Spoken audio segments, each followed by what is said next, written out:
What's up, everyone? I'm back here to hike Keynot Peak, which is somewhere up behind me there. Last time I tried to do it as a day hike and I had to turn around. I started a little too late, so I decided to just come back and do a backpacking trip. That way I could break down the elevation gain into 2 days, and then I'll summit and hike out the same day if all goes to plan. So let's see how it goes. So eventually the road you are following washes out over here, but you'll come across these yellow ribbons. They kind of point you to go this way. Found that out on the way back on my last attempt. Yellow ribbon over there, crosses over, yellow. And there's 2 more ribbons that I see, and the road continues right over on this side. Gotta climb up that ridge and then switch back up to that saddle. Got slightly cliffed out, staying too far to the right of this wash.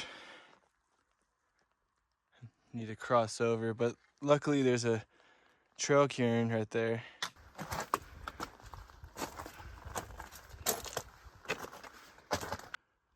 Starting to ascend this ridge, and then I've got a bunch of switchbacks up to the saddle up there. About 1.6 miles to get to this point from the car. You can see the beautiful Sierra. Got dropped off where that line is, down there. Just made it up the first little ridge. Now we continue switchbacks up this slope to about right up there.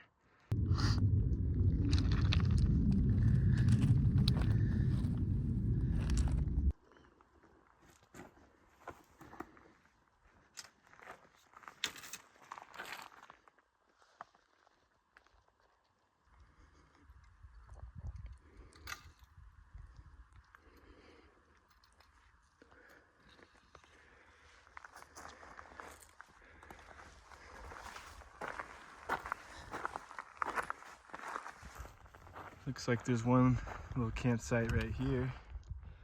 Great view. I'm gonna keep pushing on up that way and then drop into the upper canyon. And then I might start looking for a spot in there, or maybe I'll push it all the way to the saddle. We'll find out.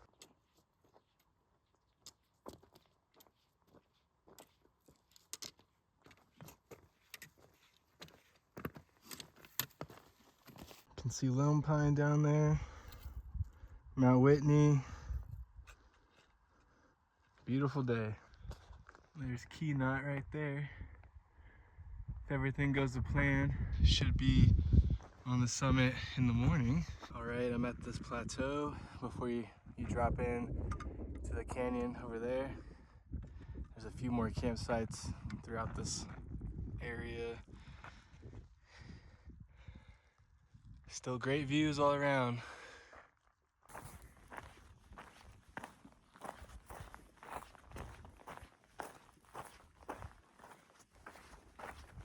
Just got to where I put the arrow indicating to go straight, because I got lost right here, went off trail, ended up going down this way and then crossing up over here and dropping into the canyon. Definitely not the way. Very steep and rocky and loose. So continue straight, and then it'll curve around and meet up between those 2 hills.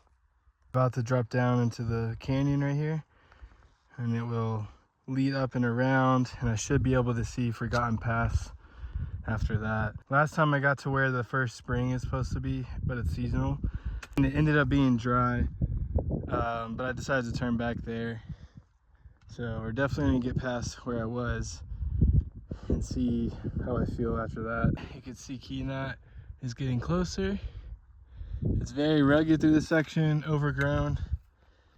and you got to kind of do a little bit of navigation. But overall, it's not too bad. A little warm. Cool little campsite. Big fire ring. It's too uneven for my tent. But I want to keep pushing anyways because I still have quite a bit of light left in the day. Some cool mining relics. Looks like a pickaxe head and an axe. Looks like I'm starting to get a little bit of snow, which will be good. Hopefully I can use that to cook my food and save some water.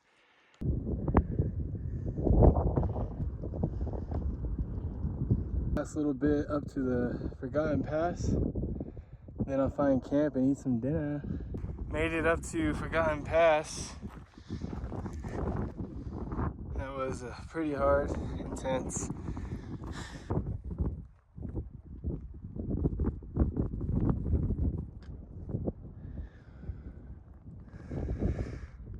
Alright, I made it to Forgotten Pass. A little breezy up here. You can see Saline Valley down in that area. About to set up camp and make some food, charge the phone with the solar panel. But gorgeous day. Pretty hard going coming up. But that was the bulk of the elevation, and now I gotta go up this thing behind me. Looks like a nice little campsite tucked behind this tree. Going to probably set up here.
Good morning.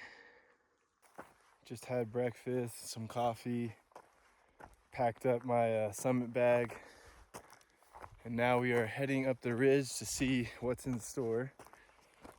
Slept in a little today. It's just past 9, so should give me a couple hours to get up to the summit. 1 to get down probably, and then pack up and then head out. There's camp over there.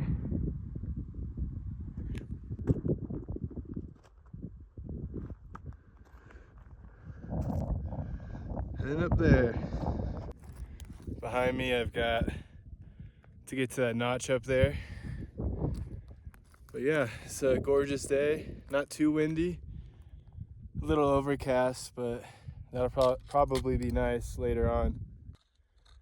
I decided to stick straight to the ridge despite some of the GPS tracks going down west below this rock face.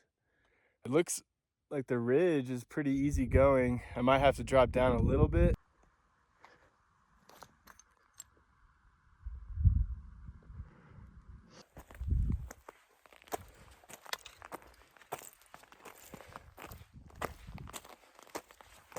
A little bit of like rock cliffs might be in the way, but there's Keynot Summit, I believe. So yeah, let's keep pushing.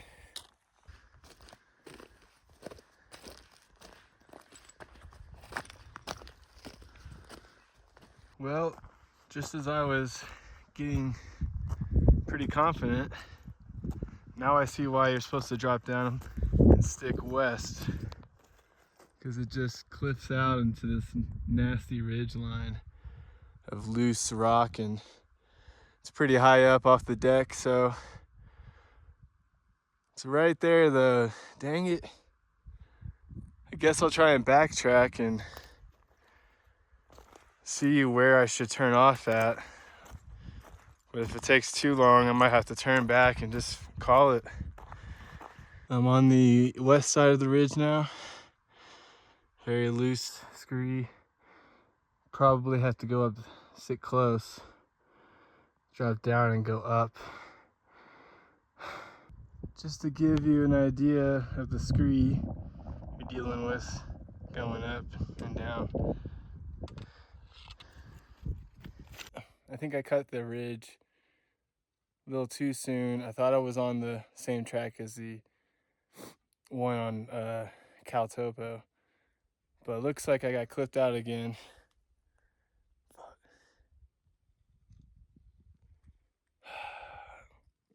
I'd have to go back around and drop like, I don't know, a couple 100 feet and then come back up and then climb the ridge. Made my way down, around and up.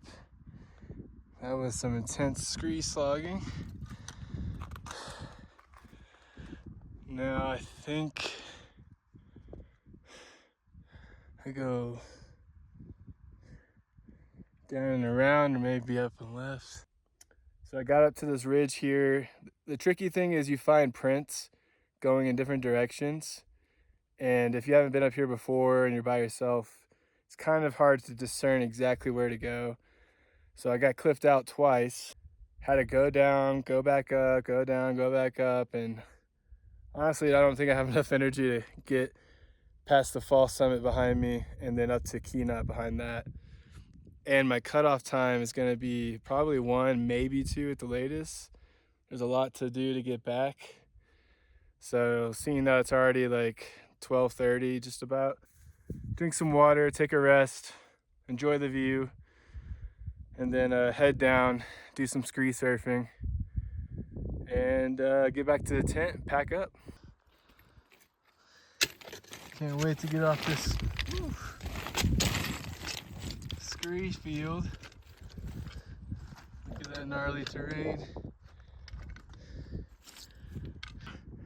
This is where I made the first mistake. Apparently there's an arrow. I couldn't tell at first, but a trip report told me there was an arrow on the ground. Now I found it on the way back. I tried making it a little bit more noticeable. The rock currents going that way were kind of dismantled, so I kind of restacked them for now. Almost down to the camp. I don't know if you can see it.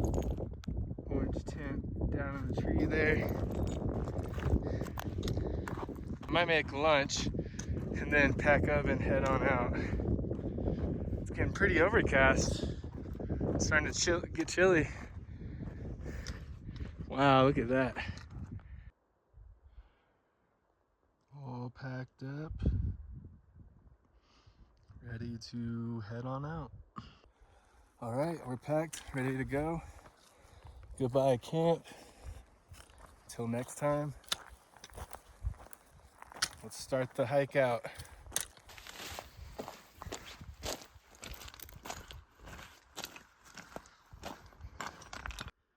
It's so crazy how steep it looks from here. Almost looks like you wouldn't be able to traverse under that. But once you get up to it, you definitely can. Cool rock formation.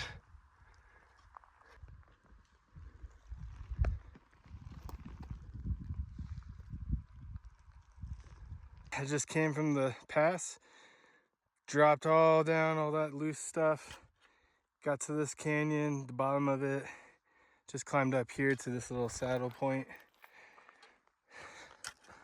Now it's gonna be mostly downhill from here. That's it. My knees are shot. So much downhill, especially with the heavier pack. But if I was to do that, I honestly think I would have to do it into like 2 nights, not just 1. And then also if I knew the navigation bit a little better. But now I know what to do next time. Whenever that is. could let it bother me that I didn't summit on the second attempt. But you know, third time's a charm. I don't know if I'll do it the same way or try Union Wash. If I come back up this trail, I definitely want to see the cabin. So that might be more of the focus next time I come up this way. If you're gonna attempt Keynot Peak via Forgotten Pass, I definitely recommend really dialing in the route along the west part of the ridge line. It's gonna be tempting. Intuitively, you want to go on the east side of the ridge, but I did try that, and you will get cliffed out if you follow the ridge. So definitely drop down west. There's not always going to be rock cairns. There might be footpaths going every which direction. So you might be having to do a lot of route finding out here. A little overgrown, you lose the trail a few times. But overall, super gorgeous area. Very rugged and remote. You're gonna have to pack out a lot of water depending on how many days. I think I had almost 5 liters, and I was just I had to melt snow to conserve more water. So definitely, next time there might not be snow. So you might need to figure out what your water needs are before you come out here.